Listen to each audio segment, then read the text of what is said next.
I think we can start. So, hello everyone. My name is Patrick, and welcome to the second webinar dedicated to destination of data lake. 2 weeks ago, we talked about harmonized data access, about some foundations of destination Earth initiative and the destination Earth data lake, but mainly it was focused on the first, let's say, main component of DEL, about data access, about data discovery, which was harmonized data access. Uh, Today, I'm going to introduce you together with my colleague Christoph from EODC two edge services, services which are available on request, which are Stack and Hook, which are tools and application for data processing and analysis on the edge. So this is what it's going to be about. Let's go for the agenda. At the very beginning, I'm going to make some kind of recap about the last webinar, the first webinar. Then I will introduce you a little bit more about edge services. Again, I talked to you something about that 2 weeks ago, but now it's going to be more detailed. Then we go through the my services, which is an application, a service, which allows you for raising a request for this so-called edge services. Then Christoph will introduce you Stack service. Also, it will be provided with a use case. Finally, I will demonstrate you the next service, which is Hook. And finally, at the very end, some kind of summary Q&A session, also something about materials which are useful in order to get familiar with with destination Earth data. So let's start with the first point. 2 weeks ago, we learned that Destination Earth is a flagship initiative of European Commission, which aims to create a accurate replica of the Earth. In fact, a lot of replicas, and it includes three main components: core service platform, which is the entry point for the users, and it is managed by ESA; data lake, which is about tools, data access, data discovery on the edge, managed by EUMETSAT; and digital twins, digital twin engine, which is about digital twin data, and which is managed by ECMWF. We also learned why destination Earth data lake is so exceptional, and this is because of distributed infrastructure. 5 cloud locations distributed over the Europe. 3 of them are located just next to the HPCs in Kajani, Finland, Barcelona, Spain, and Bologna, Italy, as well as 2 other sites which are located just next to the huge data centers, which provides satellite data from ERS, which are site in Warsaw, just next to the Copernicus storage, and in Darmstadt, which is just next to the EUMETSAT data storage. Yeah. So it was about Destiny. It was about destination Earth data lake. And now, what services are provided? Again, 2 weeks ago, we learned about harmonized data access, which is about data access and data discovery. But we also learned that there are some services available on request, of course, still of charge. But in order to access it, you have to raise a request for that. And these services are Stack, Hook, which are going to be introduced today, as well as islet compute and islet storage, which are going to be introduced in the next 2 weeks, and the last one, webinar. Quick reminder about harmonized data access, because it's still, let's say, the fundament of the next steps. Harmonized data access is about data access, the data discovery. It provides you an access to about 200 collections, of course, including digital twin collections, provided by many data providers. So you don't have to, create an account on different different portals in order to get data from different providers. Yeah, it's providing access with one pair of credentials and with one API, which is based on Stack. I showed you the slide at the very end of the last presentation, which was about, let's say, absolute key points about harmonized data access, and those 2 points were one credentials and one API. Yeah, because as I said, you don't have to worry about what is provided by the data provider. Yeah, but it's this API, this identity system is provided by HDA. Okay, so it was about harmonized data access. Let's start with Edge Services. And at the very beginning, Stack, with the K at the end, it is going to be introduced more with some specific examples by Christoph in the next minutes. But to give you, in order to give you some kind of introduction, Stack is mainly about two things. It's about Jupyter Lab environment, which is deployed on each of these 5 clouds, so 5 sites, which I showed you a few seconds ago, and about possibility to create your own Dask clusters, but Dask clusters which are deployed not on, let's say, one virtual machine which uses different CPUs on this machine. Yeah, no, it's about, let's say, using CPUs on different locations, but I'm going to talk about it in a second. Yeah, so Stack is about Jupyter Lab, and Dask it also provides some kind of plugins in order to make dealing with data easier, like EODAC, like PyStack, like access to S3. Okay, so about the Dask. Dask allows you to schedule your jobs, to run your jobs, not only, as I said, using CPUs around within one virtual machine. It allows you to use CPUs on different locations. So let's say you want to use digital twin data, which is stored on Lumi in Kayani, Sentinel data, which is stored in Warsaw, and method data, which is stored in Darmstadt. In this case, it is possible to schedule your job, to run your job. Let's say the first one dedicated to digital twins, to run it on some infrastructure which is deployed on Lumi in Kayani. But as I said, you want to also use 2 other data sets. So if you want to use make some processing with Sentinel-2 data within the same script, within the same environment, you can schedule your job, run your job on Warsaw site, central site. And similar situation with UMETSAT data, with METOP or Meteosat. You can schedule your third job on infrastructure which is deployed in Darmstadt. So this is about Dask, but again, it is going to be introduced more by Christoph. That is also interactive dashboards in order to track your jobs, and about distributed computing. So not only computing which is distributed, let's say, referring to the location, but also referring to your resources. So you can run many jobs within the same time using many CPUs on different locations. It is also provided with some kind of plugins. The first one is EODAC. EODAC is a Python library, but within Jupyter Lab, it allows you to make requests, create your queries in a more interactive way.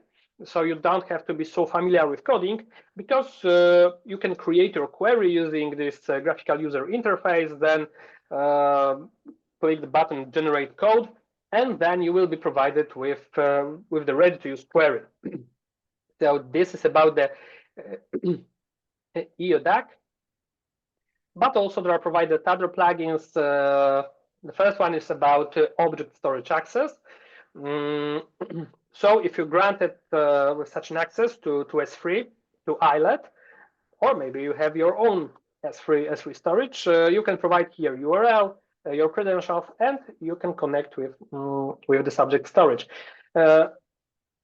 Also, you can connect with your or any other GitHub repositories, and of course, as I mentioned, you can track dashboards which are created by Dask. Okay, so it was about Stack, but as I mentioned, is going to be discussed in details by Christoph. Now, let's talk about Hook. Hook, which is a function as a service. It provides a list of predefined processors, which could be arranged in your workflow. They could be run by API. These processors are data harvesting, calculating LAI, backscattering, coherence. So in fact, some processors which are connected with Snap software. Also, it is possible for the users to create their own custom hack. For example, processing Sentinel-5P data using HARP. Yeah, so you can create your own hook and adapt it to your workflow. Why this is something useful? Because you don't have to code. Yeah, you don't have to code. I don't know, the block of code which is dedicated, for example, to atmospheric correction. It is enough to use this function as a service implemented in your workflow in order to do such a fix. Results are provided to the user through link to the temporary S3 storage, which is just URL, and you can access it during a few days. Or to the private S3 storage if you grant it with one by islet service. And you can interact with Hook using REST API, also using JupyterLab environment, Stack environment, and this is how I'm going to demonstrate you how we use the Hook. And finally, infrastructure as a service, islet compute and islet storage. Islet compute is about creating your virtual environments, virtual machines, deploying your Kubernetes clusters. So yeah, it's about infrastructure. Yeah, it's the most demanding service, in fact, demanding in terms of computing power, resources, I don't know, analysis, and so on. It provides the users pre-configured images, a lot of flavors, depends what you need, yeah, how many RAM, CPU, or even GPU, yeah, because not only CPU is provided within Stack, within Islet, but also GPU, still free of charge. Of course, you have to clarify, you have to justify why do you need this, but still it's free of charge. And islet storage, the second part of the islet service, which is about access and manage object storage, S3 storage. Okay, so it was about introduction to services, edge services, two of them, three of them, in fact, Stack, Dask, and Hook. And now I'm going to demonstrate you how you can access the services, how you can raise a request in order to get an access to those three services. So at the very beginning, of course, again, some kind of reminder, you have to be registered as user of destination of core service platform. And also you have to be signed to data lake, destination of data lake. So in case of HDA, it was not required to be the user of DDL. It was given by default to the desk user. But if you want to be granted with an access to edge services, you have to be also signed in DDL. But it's not difficult because it's only about, in fact, clicking on authentication button on DDL portal. This is how it looks like in Big Short. You have to update your account information. As you can see, it's about email, first name, last name, country. That's all. then you have an access to my services. And now I'm going to demonstrate you how to, let's say, Rugo some steps in order to raise a request for Edge service.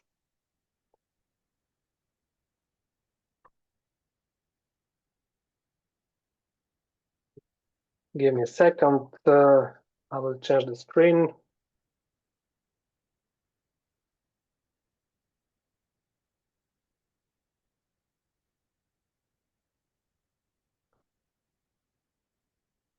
Could you confirm that you can see my web browser right now? Yes, we can see it. Okay, thank you. So once you're a registered user of Desk Core Service Platform, then you have to navigate to data.destiny.eu. You can also navigate to the website through Desk Core Service Platform, but you can also go directly over there. Then you have to click on Sign In button. Here, click Authenticate and provide your username and password, which is appropriate for Desk Core Service Platform. And after filling the form, I demonstrate you on the slide during the presentation with this first name, last name, email, the country. You are allowed to access my data lake services. So this is here, right upper corner. So now you have to navigate to project and register a new project and become its administrator. If you're already granted, if your institution is already granted with such a project, then you can use invitation code, but let's go through the basic one example of how to raise a project request. So maybe again, my data lake services, project, and other project right now. Here, you have to fill the form with your full name,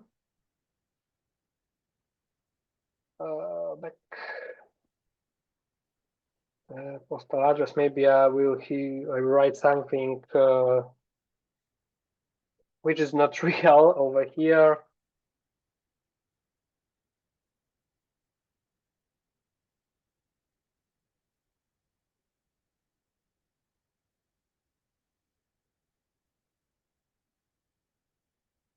Because then it's also evaluated. Yeah. So if someone wrote such things like ASD, it's not going to work. Yeah. It's just that terms of this training.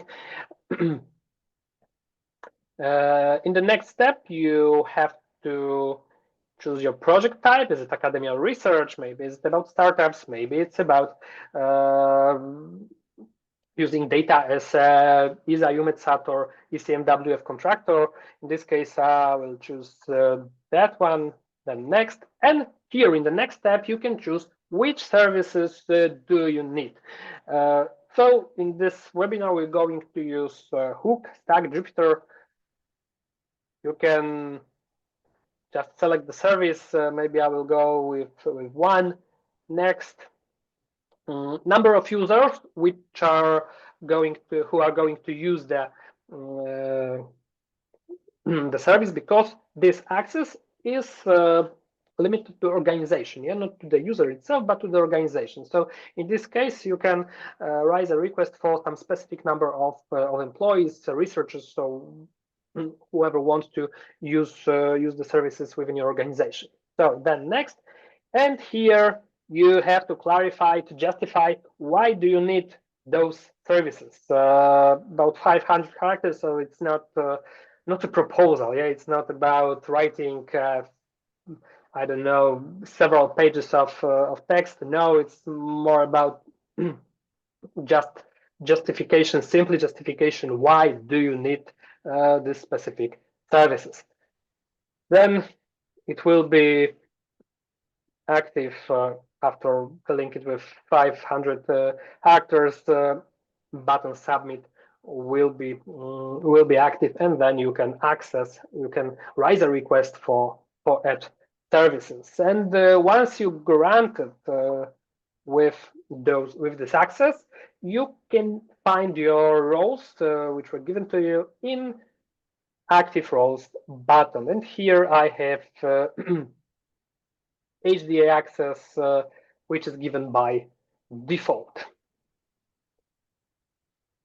Okay, maybe I will show you how it looks like when I have also some different roles, in this case hook, and you can see it. I have HDA again by default, but as I raised the request before the meeting for hook service, I have also here this another role. Okay, so now I will back to the presentation.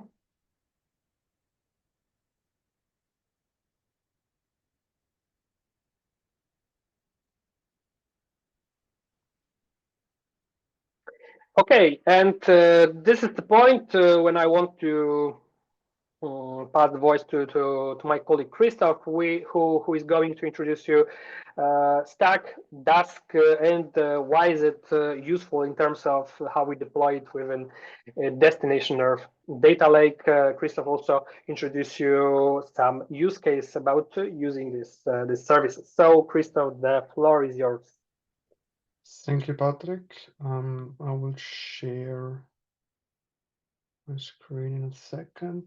So yes, so also warm welcome from my side. My name is Christoph. I work for a company called UDC, and within the destination nurse data lake, we are responsible for the implementation, but also for the operation, partly of the stacks, so-called stack services. As we've heard, like the core service within data lake is actually the harmonized data access service. But next to this harmonized data access service, there are also the so-called edge services, and one of these edge services is Stack. Stack itself is actually a family of services, and basically is composed of Jupyter Hub, a Jupyter Enterprise Gateway, and a Dask service, which are ready to use multi-tenant applications. So that's background on it. One key concept of Credo, which is dominant in DEDL, is that we want to facilitate efficient processing, and efficient processing we think can only happen if we do the data processing close to the data. And to facilitate this approach, we have chosen an architecture specifically for Stack that certain services are deployed on these individual bridges, as mentioned before. So, for instance, there is a central site in Warsaw. We have a Jupyter Hub instance where users can log in, spawn a Jupyter Lab. Sorry. And from there, users can also consume other services like Dask, Jupyter Enterprise Gateway, or kernels. But users can also consume, on the other hand, Dask services or Jupyter kernels directly located on LumiBridge to do their processing, or on Leonardo Bridge, Humidset Bridge, or Mare Nostrum Bridge. So this is the design choice we have done. So we have the services deployed across these 5 different bridges. Then with that we facilitate processing close to the data. And as said, so the Stack service is actually a family consisting of these 3 individual services, which can be consumed together but also individually. And now I would like to move on or over to part 1 of this webinar, which called Jupyter Hub 101. And for that, I will go over here. So basically, this Jupyter Central Data Destination.u is the Jupyter Hub instance where users can log in after successful upgrade of the user account. And after login, you get presented with this kind of screen. So what you see here is the launcher where you have already pre-installed so-called Python DEDL kernel, which is a pre-configured environment with a set of Python packages pre-installed. Why we're doing this? Because we also, and I think this is a good starting point for new users, is that we also automatically pull in the Destination Earth Data Lake Lab, which was presented last time as well, which is a GitHub repository with a set of curated Jupyter notebooks to make your entry into the data lake easier, and provide you with examples on how to access services or deal with or work with the data. It needs to be said that the Destination Data Lake Lab, so every time there's an update or new notebooks added, as soon as you spawn a new Jupyter lab, it will be updated. So changes you provide here will be overwritten, because we would like to, or we want to provide you the latest updates of all the notebooks around. On the other hand, what you see here on the left is the so-called user space, which is a persistent storage you get on the lab, where you can store your individual notebook files. And you can also clone in GitHub repositories or Git repositories you maintain somewhere. So this is like persistent storage you get with a maximum size of about 10 gigabytes. Now I would like to show you how you can make use, for instance, of the Git or Git plugin here. And now we, for instance, want to clone a repository, and I would like to clone the repository over here. So I go here, copy the link, go back, paste the link in, and it was successfully cloned. And now I see that there is a new folder in my user workspace with the given repository and the files. So on the other hand, I would like to also show you the EUDEC lab extension, how to make use of this. So there is this button over here, which opens the lab extension. I already pre-filled, for instance, a search. So you select provider, which is DEDL. Then we would like to search for a product called MEDTOP ASCAD SCF1B for a date range from 1st of November to basically today. And now we can do fetch the HDA to receive some queries. And here basically you see the query result where you get the response for, or the query results presented for this data collection. If you click on one of these, then you get presented with individual metadata for each of that.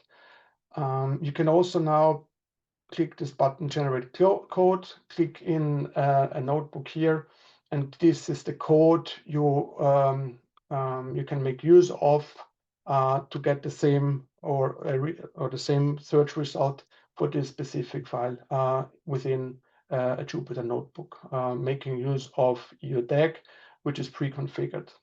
And basically what you get here is the same search or metadata result as shown before in the widget. You can also generate by clicking here, like generate code button here, the search query for the what we have done before. So here we search again the data lake provider, the product type, and the start and end date. If we execute this, we get a longer list of search results or not. Just do it again. Should be the same. Okay, that's too long, maybe. Yeah. Okay. Yeah. So this is how you can make use of EUDAC in combination with notebooks. So if you have like a query request, you can tailor this in the widget or in the lab extension on the left, and then directly make use of this on the right in a notebook. So we have already cloned the webinar repository in, and now I would like to show you one example of how to make use of the Edge storage service, which is accessible via S3. So this should highlight basically how you can combine or make use of different edge services together and benefit out of these combinations. And what I would like to show you here is how to access data in various ways from the same islet storage, which is located at central side. So for instance, in Python, you can make use of S3FS in here. Here you see a code snippet where it basically points to the S3 endpoint of central side. And with this file system object, you can query the S3 endpoint at central. In order to do so, you have to provide your S3 credentials, which you can get from the Edge storage service. So these credentials are basically like a username and password. It's called here S3 key, and it's the secret. If you have that on hand, you just copy and paste it in.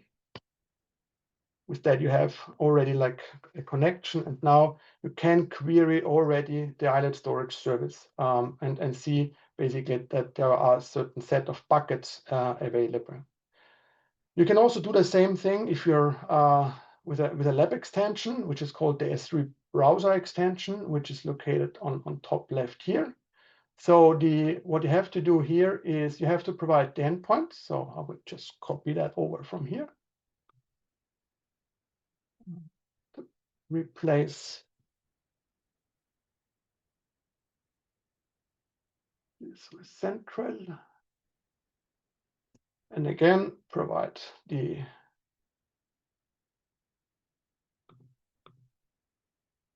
access key.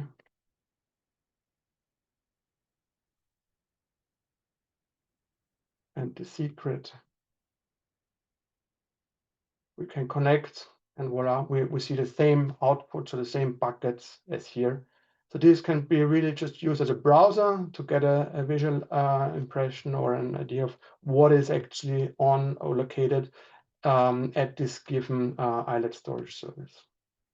On the other hand, if you like to make use of command line tools like S3 CMD, you can configure the client. There is a documentation on that, how to do this, like here, but it's basically the same set of parameters you have to put in. It's the endpoint URL of the service and your access key and secret.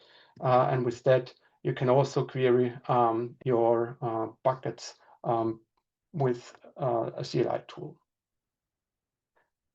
That's for the extensions and Jupyter Hub itself. As a next agenda point, I would like to show you the task service. So a short intro about the task service. So when we started with design of the DEDL stack service task, we thought about how can we facilitate this data processing close to the data. And also, we thought about various use cases or how users actually would like to interact with this service. And we came up with these three potential scenarios. For instance, user A, as I will show you right now, immediately in a second, logs into the Jupyter Hub, spawns a Jupyter Lab, and from within this Jupyter Lab wants to access Task Gateway. And from here, basically, a user can also spawn a gateway or a task cluster, as it's called, on central side. But as he intends to do, he can also spawn a cluster on LumiBridge or on Leonardo Bridge, for instance, or any other bridge currently available in destination as data lake. User C, on the other hand, she wants to run on a local PC, has a Jupyter lab on a local PC running, and therefore user C can directly access this service from a local machine and spawn a cluster, for instance, at LumiBridge, but also maybe wants to spawn a cluster at Central. So that is possible. And user B, the scenario is that, for instance, also as a local user wants to make use of VS Code, and from VS Code has a certain script in there he wants to execute, spawns a cluster in Leonardo Bridge. So now we have talked a lot about task clusters, but what are now actually these task clusters? So a task cluster is always composed of a so-called scheduler and a set of workers. In order to interact or to submit tasks, jobs to this task cluster, you have to initiate a client which communicates with the scheduler, and the scheduler takes care of the execution of the different tasks on the corresponding workers. In order to do that, we make use of, as said before, of Task Gateway, which exposes a REST API. And with this REST API, we can basically instruct a Kubernetes cluster in the back that for certain users, you get access or spawn individual task clusters. So how we're doing this is I would say fairly easy. So the only trick here is that we need to get the so-called authentication token, let's call it, from DESP. So this is like a helper class we have introduced in here. And with this class, you can directly authenticate against, or with a DESP account against the DEDL Stack task service. And in that this scenario, we want to access Leonardo Bridge. So I will do this now. Just need to get my credentials. So that's the username. And now the password. And it's not fine.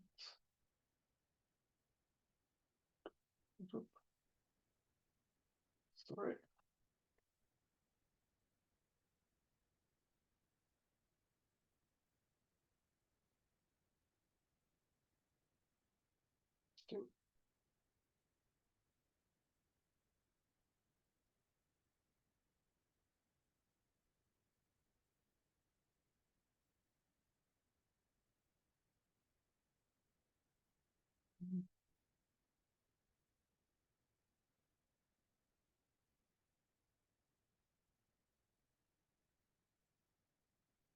Now we're having a so-called gateway client to communicate with the service. So we can also now list the clusters here. If there's maybe already some clusters available running at Leonardo Bridge, but we see that there's none available. We can also, or we also provide the possibility to customize your workers at least, and the environment your workers are making use of. So you see here the number of cores per worker. You can customize the number of, or the memory available to these workers, and you can also customize, for instance, the environment.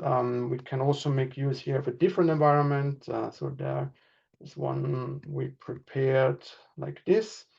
And with that, we can initiate a cluster object or a cluster to get this spawned at Leonardo Bridge.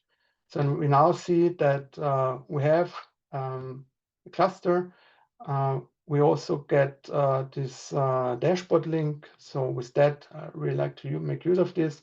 You see, like you get a live view into the resources used by the cluster. And as you have seen, there is actually, it's empty. So there's nothing spawned. So we have to actually communicate with the cluster saying that we actually want to have a minimum of 2 workers and a maximum of 5 workers. So this is called adaptive scheduling.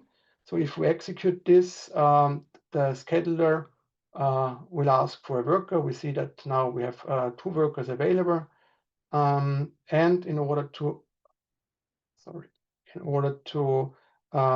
communicate now or execute code, we ask for a client.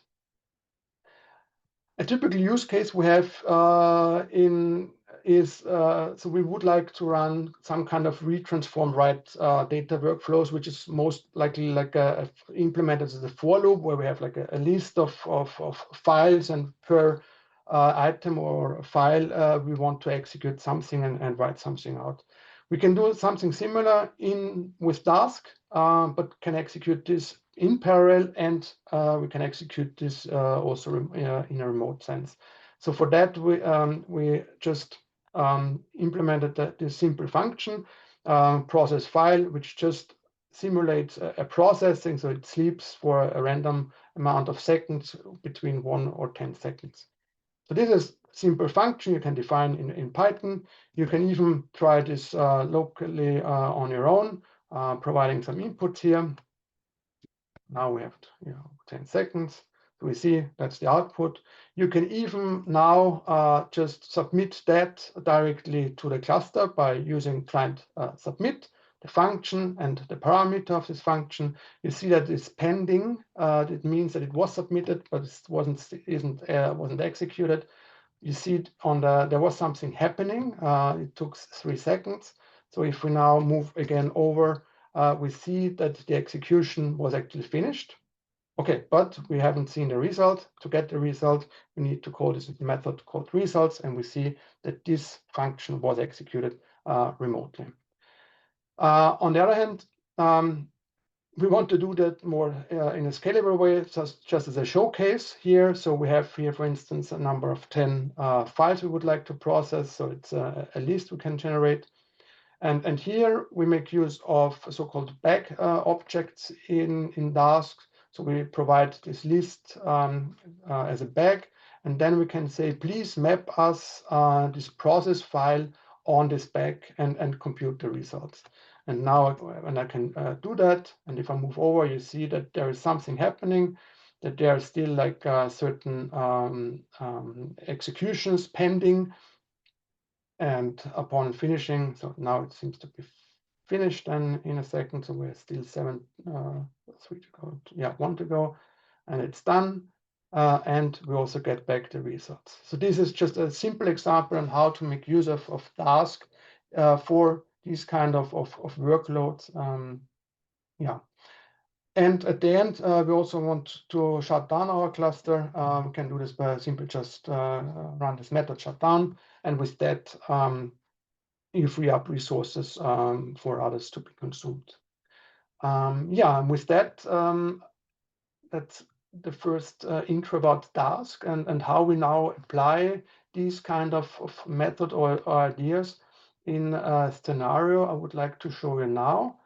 We implemented a use case on request from UMETSAT to show basically what if scenario. What if we would have already like the destination Earth digital twins available in case of the Pakistan flood 2022. So what we have done here is or maybe I will go over here. So this is the GitHub repository we have developed, where you find all the details about this use case. The idea was that we do data approximate computing. So we had a set of external data sources like global flood monitoring data, human settlement layer build-up data, but also a digital twin weather extreme data, which have been simulated at that point in time through Aero5 data sets. And we made use of HDA, and with HDA, we converted this data into what we call a data cube, with the data cube service into a SAR data store. And these data stores are stored on the S3 ILED service. On one hand, we have the GFM flood data cube, we have the build-up data cube at central site, and we also have the digital twin extreme data cube at LumiBridge. And the scenario looks like that an expert user comes and with this notebook I will present to in a second, executes and gets an idea of potential flood risks in Pakistan, and can also finally, after the flood event is over, have a look into again the data which gets fetched in and show or investigate if the risk assessment they have done was meaningful or not. And with that, so this is what we have presented, or what the outcome. So here we see the current flood situation at the 18th of August in 2020, overlaid with the build-up areas, and we see that there's already severe flooding ongoing. And now, based on the data, precipitation data we get from the extremes digital twins, we can make a forecast already to say, okay, there's a lot of rain coming over the upcoming days, and we see, or there might be a high risk that the flood scenario increases. And after 12 days, we can come back, or we came back and took the flood observations from the 30th of August, extracted that and overlaid, and we see that the flood risk we have identified, especially in central Pakistan, was really severe. And this was the storyline behind that. And how we did this is I will showcase you here. So this is just for data loading. And again here, so we are now making use here of the DEDL Stack Python client, which is a library pre-installed in the Jupyter Lab. Just need to find my credentials again. So again, log in, username and the password provided.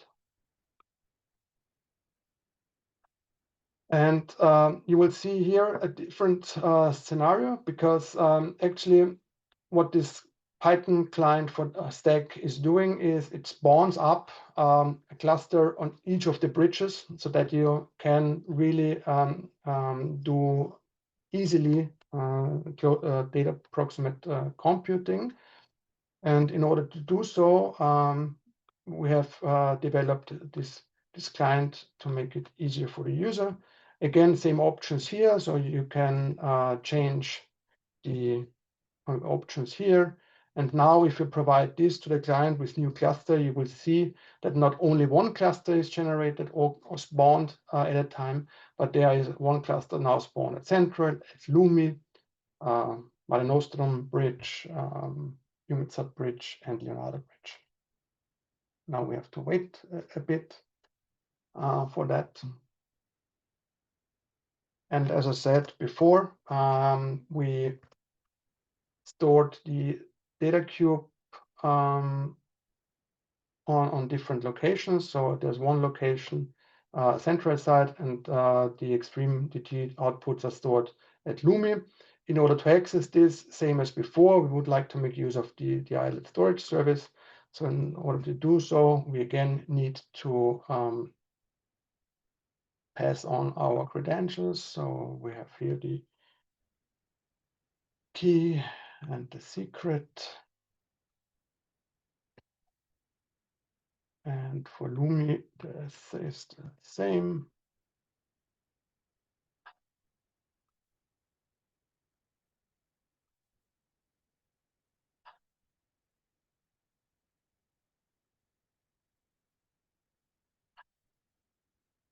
So now we're connected, and now to run this, we see that there is like a data cube extracted for the 18th of August, in total 7 GB in size.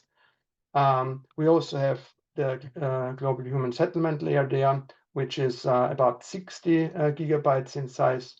And there's also data stored at LUMI, as said before. So the extreme digital twin outputs, which is also like 80 gigabytes in size. What I would like to point you at is that we do like a trick here, which is this dot assign attributes. And here we define, because so that task knows, or the client knows, we define a key called location equals LUMI. So with that, we ensure that any processing we do on this kind of array gets routed to LUMI and is done over there. And with this approach, we facilitate, have implemented actually a way to do processing close to the data. And how this is done, we can do now. So we can now, just as an example, process data here. So what we do here is calculate some kind of mean, and we see that we come down from 7 gigabyte as the array was before, after the processing, to just an array of 11 megabyte, which is much easier to transfer over the network. So it was quite quick. So because there was no computation started so far. So what we do here again, we export the dashboard. So again, we see the dashboard here for this individual cluster. And now with this command, we actually trigger the computation. If we go over here, now we see that there is something happening. So right now we have 2 workers running, and all of a sudden there are up to 10 workers. And so that's the maximum one can get. And we see that this speeds up the computation a lot. And now actually it's done. And we only transfer over this roughly 11 megabytes of data array.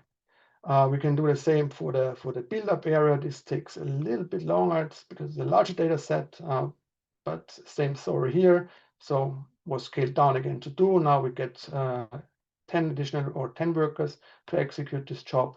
And now we'll just wait until this is done.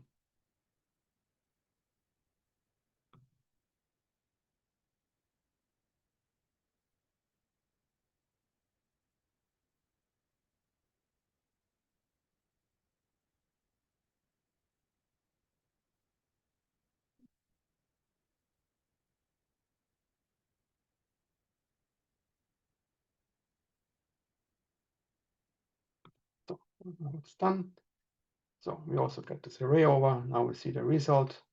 And we can now also inspect the result, which is basically showing the current flood situation overlaid with the build-up areas. So if there is a risk for flooding, then you will see this in yellow for the build-up areas, again, which is basically this plot here. I've pre-generated this already before.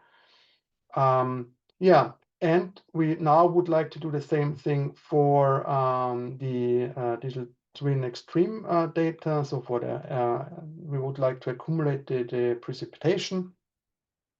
So we again define what we would like to do, and now, yeah, that's just a renaming. We get the dashboard. You can even get this dashboard directly in your notebook, which is a dashboard here for LumiBridge. And if we now execute this processing here, we'll see that this was basically done at LumiBridge, and you get direct feedback about it. So this was the computation on that. And we just do a reprojection of the data. And yeah, so this is the final output of the forecast. So we see that based on the forecast of the extreme digital twin, see that there is more and more rain coming in August. So we estimate that there will be a severe flooding ongoing here in central Pakistan. And this information can be used basically to warn anyone there and do a kind of evacuation or follow some kind of risk plan.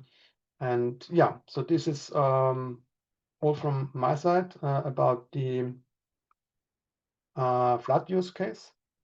And with that, I would like to close here and hand over to Patrick. Yeah, thank you very much, Christoph. So now we know what the stack and the Dask is, how to use it, and now I want to start with the hook. Introduce you hook service, which is dedicated to some functions, some kind of processors.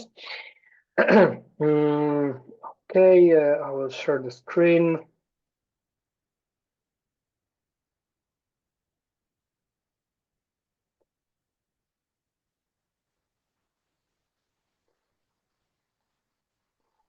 I believe that now you can see my presentation, but in fact, I can directly move to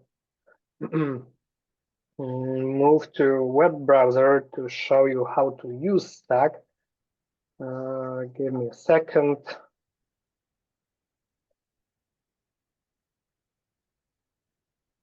Okay, this is it. Now I believe you can see my screen. You can see again the Jupyter Lab environment. Okay, so quick reminder: Hook is about processing as a service, about providing some predefined processors and functions which are ready to be implemented in your workflows. So let's start with some basics. Let's explore what kind of processors are provided. Of course, you have to be a registered user of Desktop Service Platform, and you have to be granted with some kind of specific group role by my services. Okay, so I'm logged in, and after executing this snippet of code, you can see the list of processors which are available to the users right now. And as I mentioned during the presentation, for now, there are provided some processors which are also provided by Snap software, which are calculating of LAI, FAPA, FCOVA, also regional coast colors, and Central-core processor, which is about atmospheric collection. So those three are about Sentinel-2 data, but also we provide two processors which are dedicated to Sentinel-1, backscattering, creating backscattering and processing, performing backscattering, as well as creating some coherence images. But the one which I'm going to demonstrate to you is about data harvesting. This is the one. This processor allows you to download data from some external sources, for example, CryoDias, in order to download Sentinel data. And this data, which are downloaded from some, as I said, external resources, could be transferred into your private S3 storage if you granted with one, or to temporary S3 storage. Then you will be provided with a link with URL, which is accessible through some time in order to download and access the data. Maybe not download it. In case of S3, it's not so relevant, let's say, but you can access this data through the link. Okay, this is the list of processors. So let's start with the processor itself. Again, some libraries, some functions. Let's log in. Maybe firstly, I will demonstrate how it looks like if you're not granted with an access to Hook.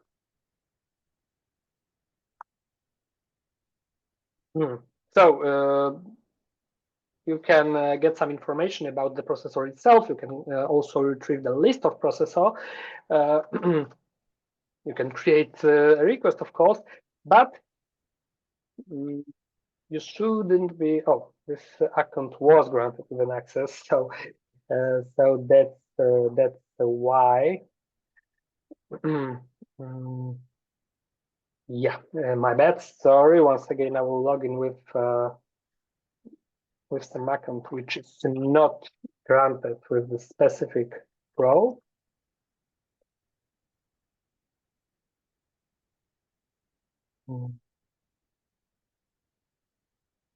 And here there is some kind of error, which in fact is about authentication. So if you're not granted with an access to hook, you can, as I said, explore the list of available hooks. You can also inspect some specific processors, its metadata, and so on. But if you want to run, processors, you have to use credentials of the users, which is allowed. Make too much, I guess. So maybe I will restart the kernel.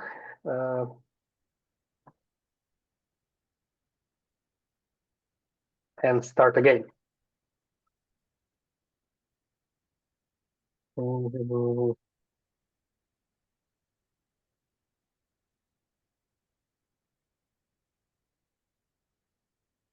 Okay.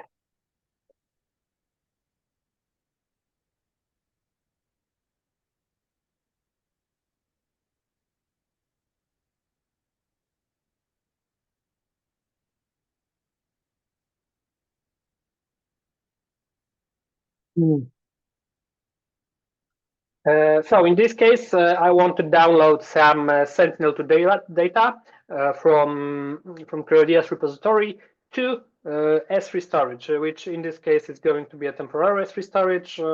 Why? Because about accessing S3 storage, private S3 storage is going to be covered in the next webinar in the next 2 weeks.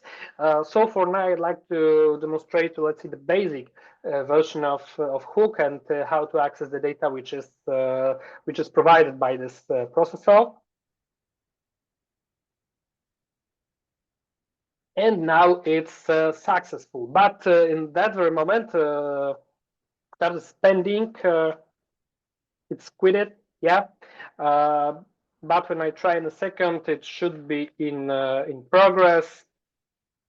Yeah, so in fact, in that very moment, data is downloaded from CreoDS into temporary S3 storage.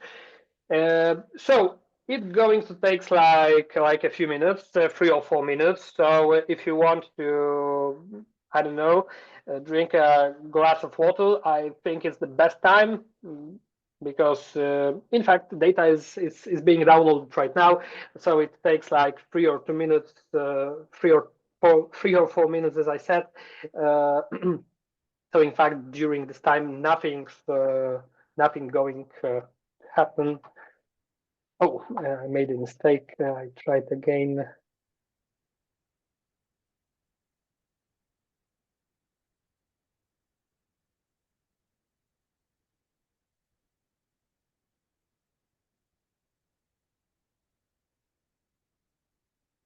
Okay, now it's in progress, and I will try again in as I said, in 3 minutes,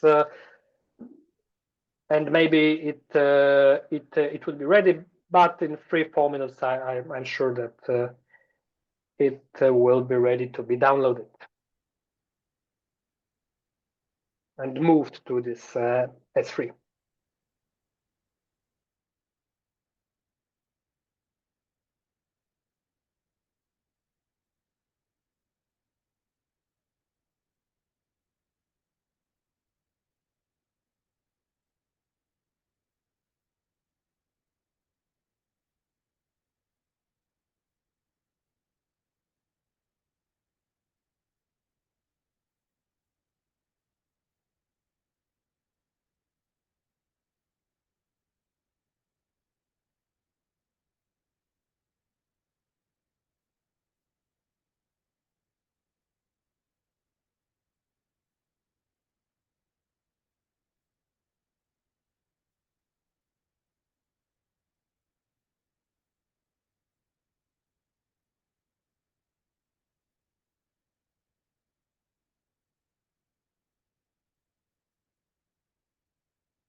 Maybe to clarify why why does user needs hook? Yeah, because it's more about, as I said at the very beginning, putting this into some workflows. If you want to just download the data, I think that the HDA is the best way.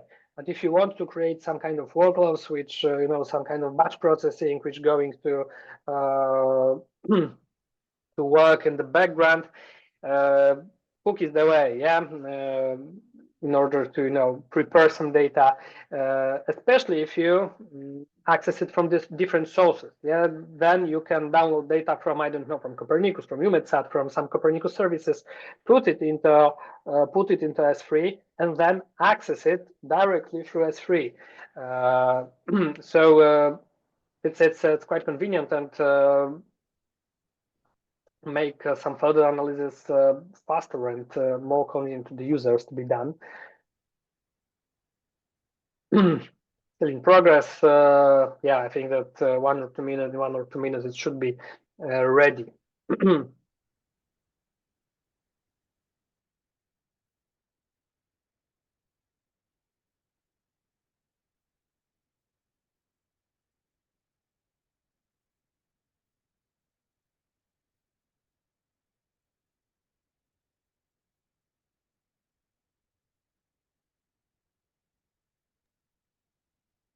Of course, depends on your, I don't know,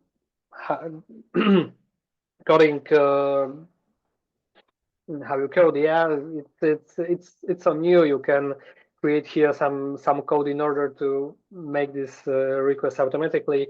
But I think that in terms of, I believe that in terms of such kind of training, it's good to track such a thing, let's say, in a more manual way, demonstrate how it works.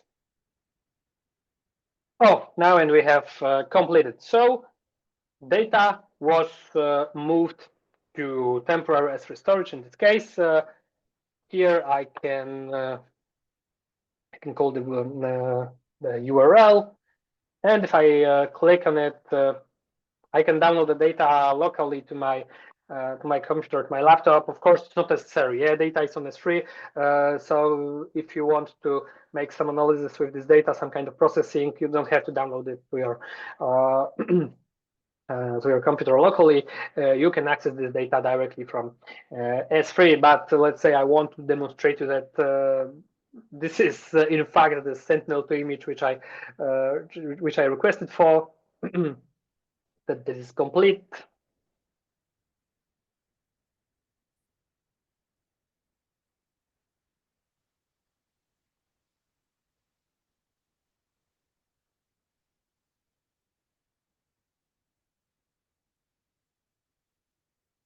Okay, data was downloaded.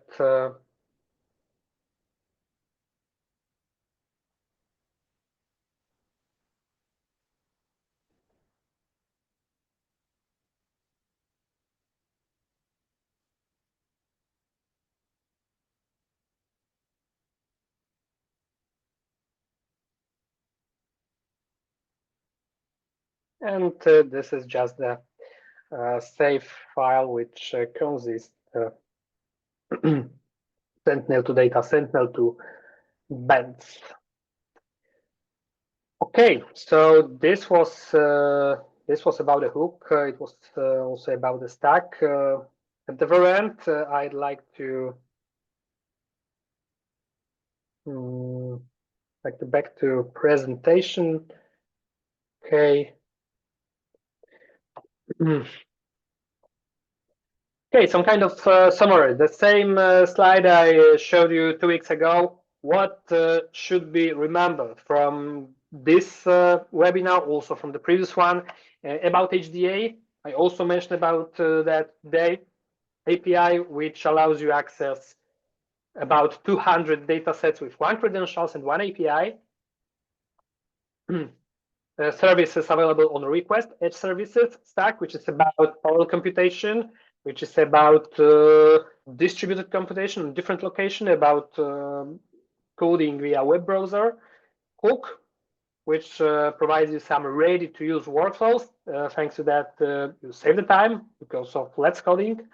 And Islet, which will be described in the details in the next 2 weeks, is about computing power, including GPU, about virtual environments, virtual machines, processing next to the data, and access to S3 storage. And as I said, in the next 2 weeks, we're going to focus about islet compute, islet storage, how to set up your virtual machine, how to launch your virtual machine, how to, I don't know, install some packages over there. So it is going to be covered in the next 2 weeks. And at the very end of this webinar, I encourage you to visit our Destiny Data Lake lab on GitHub.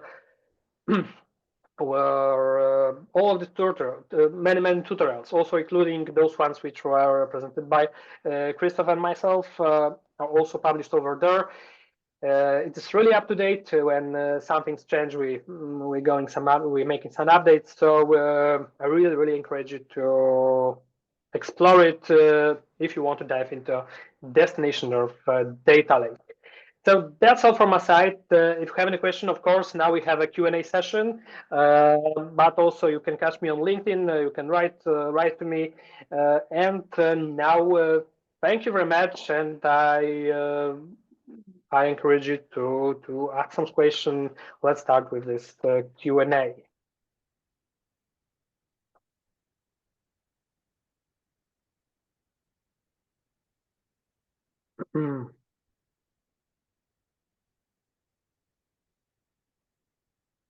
I can see any question in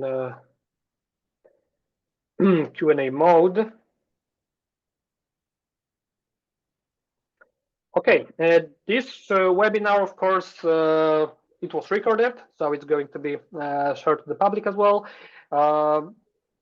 As I said, you don't have any question right now, you can write me, you can write Christoph about this, let's say, specific details of services which were demonstrated today, or about the destination of data lake in general.